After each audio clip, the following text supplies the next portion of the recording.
సింగరాయకొండలో నరసింహస్వామి గుడిలో విగ్రహం గుమ్మానికి ఎదురుగా ఉండకుండా పక్కకి ఎందుకు ఉందో మీకు తెలుసా?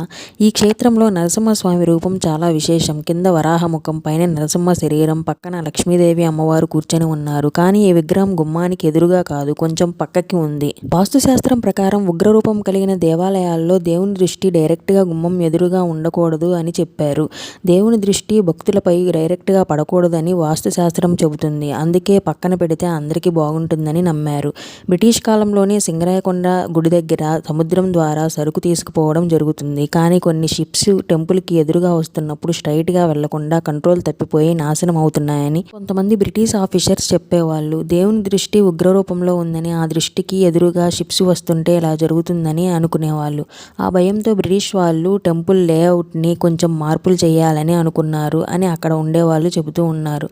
టెంపుల్ గుమ్మం ఎదురుగా దేవుని విగ్రహం ఉండకుండా పక్కకి జరపడం వల్ల ఆ దృష్టి డైరెక్ట్గా పడకుండా ఉంటుందని అన్నారు.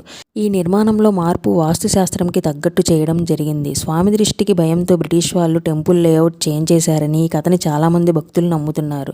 సింగరాయకొండ నరసింహస్వామి దేవుడు మాత్రమే కాదు, భక్తుల నమ్మకానికి ప్రత్యక్ష రూపం. మీరు ఏమనుకుంటున్నారు ఈ స్టోరీ గురించి? మీ ఒపీనియన్ని కింద కామెంట్స్లో చెప్పండి. అలాగే మన ఛానల్ని లైక్, షేర్ అండ్ సబ్స్క్రైబ్ చేసుకోవడం మర్చిపోకండి. Thank you.